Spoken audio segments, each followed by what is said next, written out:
very hard to not become a billionaire in the world today, I think, if you're truly influential.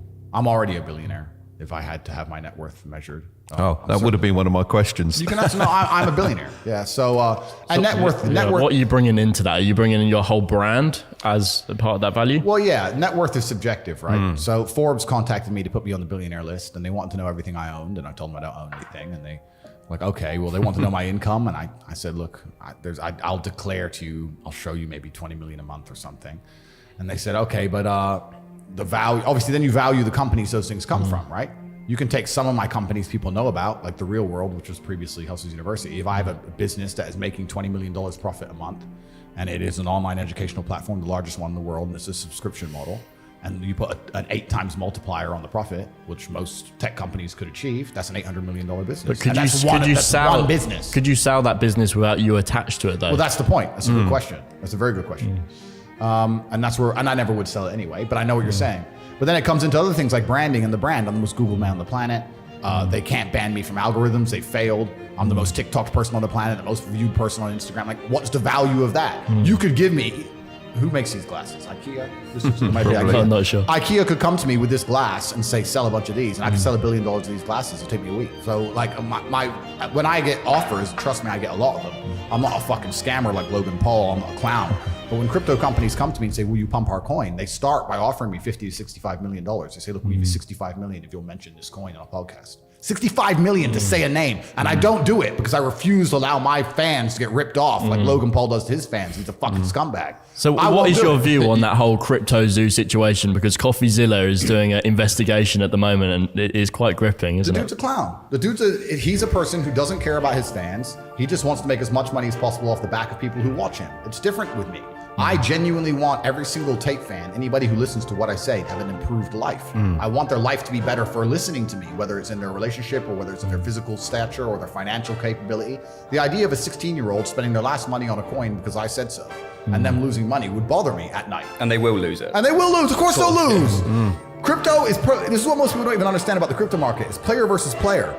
You can only sell it for $10 after buying it for $1 because someone's buying it at $10. Someone is out to lose. So you can't launch a coin and nobody loses. This is why I haven't launched a crypto. I can make $10 billion today if I launched a crypto, but I refuse to do it because people are going to lose under my name. Yeah, and it doesn't make sense why people go into these groups and let's all hold together, but they're actually just going to fuck each other over eventually. It's all clown world. Yeah. And then you get to the point where you have to realize, do I need more money or do I want to genuinely be a force for good in the world? And I don't need money. It's the last thing I need. So I'm not going to sell my soul. Logan's obviously a brokey. So he sold his soul like a punk. And now God, then he insulted God, which was great. I didn't see that. He robbed all his fans and then he sat there and insulted God. And now God's teaching him a lesson. And maybe he's take his atheistic ass and go look in the fucking mirror and understand that there's powers in his universe he doesn't understand. And he can stop being an arrogant piece of shit. And he can apologize to his fans. He could take the last money in his little brokey bank account and refund it like a man would. That's what I'd do if they were insulting me. I'd go and say, look, here's my bank balance. I have this much money. I'm giving it to charity. Guy's a fucking punk. He just wants to continue to talk on podcasts and pretend his fans are going to care about him forever. Nobody respects that man any longer from the day he attacked me.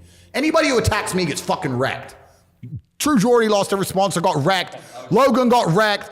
I'm divinely protected. These clowns need to just not say my name.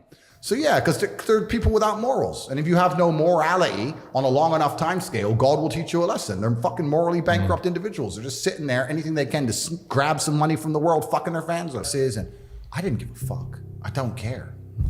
Maybe I'm supposed to care, but I've had real problems in my life. I'm not some YouTuber. I've done real things with real difficulty and real issues. People writing hate comments about me, some dork with an anon account. I couldn't possibly care less. It doesn't bother me. So because it doesn't bother me, I guess that influences how I talk, right? But I want to get my point across as compendiously and poignantly as possible. And I think that the aggression being involved in some of the things I'm saying is necessary for people to truly understand them. I think that's the reality of the world. So I'm going to say it exactly how I feel it. And that's how I feel it. And if people want to cry about it, they can cry in the comments section.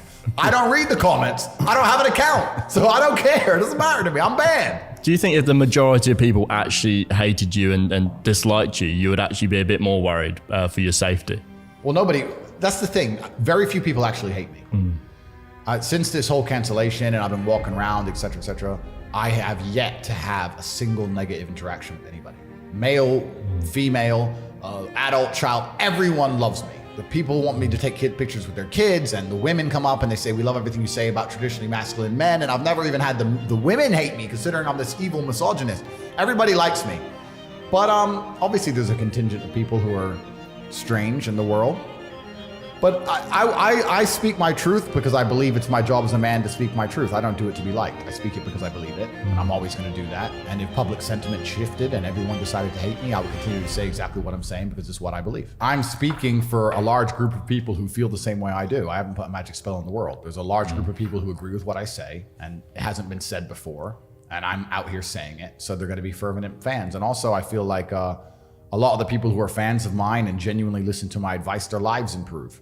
And that's where you have this passionate response, because if you've become a Tate fan in the last 2 years, you started to really study stoicism and really go to the gym and get in good shape and get your finances right, etc.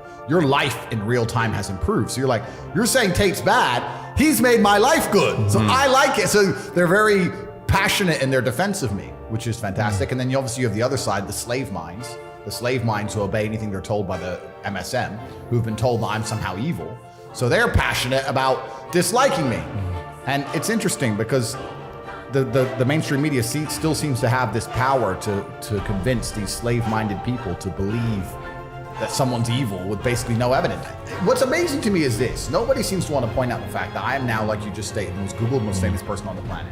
Not a single female has come out and accused me of rape. Not a single female has come out and accused me of domestic violence. Not a single female has come out and said I had a negative interaction with Andrew, he was a mean person.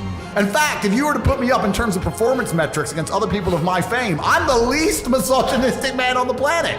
And these fucking clowns sit here writing shit, pretending I'm somehow evil, because they're slave-minded. These people work for the Matrix. They're agents of the Matrix themselves. They don't truly understand what they're doing. They are programmed completely. And this last 3 years has shown how programmed people can be. People can literally throw away their common sense, throw away their observation skills, and sit there and just absorb programming and say, Andrew is bad, inflation is good. And they're just clowns. They're clowns. I would love to sit down with the clown who wrote that article and say, why am I bad? And if we had a podcast with that person, whoever they are, that nobody, because they're a nobody, that brokey, across an hour, I would decimate them. I would destroy them. And they know it. They'd make a fool of themselves. So they just sit there and go, and hide back in their cave to talk more shit. And most people who have power in their lives don't understand exactly how power works. And power is a fantastic thing to wield, but there's always a line. And once you overstep that line, you have a difficult choice. So we can apply it to, let's say, a government. If you're a government, you have power. If people start to riot, you can send the riot police. That's fine. But if people continue to riot and you continue to be more and more draconian and you send the riot police to, let's say, shoot at unarmed people in a crowd, like they did in Romania in 1989, for example, once you overstep the line with power, people no longer trust you with power. Once they don't trust you with power, you have mass rebellion and things must change. People who've been in charge of information for a very long time had the power, but it got to the point where after lying to everybody for 3 years, nobody trusts them with the power anymore. You can't decide what I get to read because I trusted you to decide what was good and bad for me, and you completely ruined it. So yeah, a lot of people, anyone with a brain, anyone who doesn't work for the fucking Guardian, has clowns. I think most people our age don't trust who wrote newspapers. the article? Who wrote the article? Tell me their name. Look it up. Let's name and shame this Name and guy. shame this clown. It'll take me a minute. Hold on. So once you can't be trusted with power anymore, now what do you do, right? Because nobody wants them to have power. So people are trying to seek out information in alternative ways. So yeah, there is some divine timing with my rise, certainly. There is some divine timing with it. But yeah, also it still takes bravery to stand up and speak out, because I have had genuine real world detriment for doing what I've done. It's Shanti Das. Shanti Das. I challenge Shanti Das to a debate and have a nice long conversation and absolutely destroy her so that she can sit there and make a fool of herself. Well, I think Shanti Das. Yeah, anyway. But yeah, they're not trusted with power anymore. So it's an interesting change of the guard. It's going to be interesting to see who comes into place. But there has been real world detriment to doing what I've done. They did delete me across all social medias and delete me on every app on my phone and freeze all my bank accounts and try and raise criminal charges against me for things I haven't done. And there has been real consequences. So how did you get around them freezing your bank accounts? Well, you don't, do you? You have to just deal with the long legal process of having 7 or 8 bank accounts and millions of pounds frozen.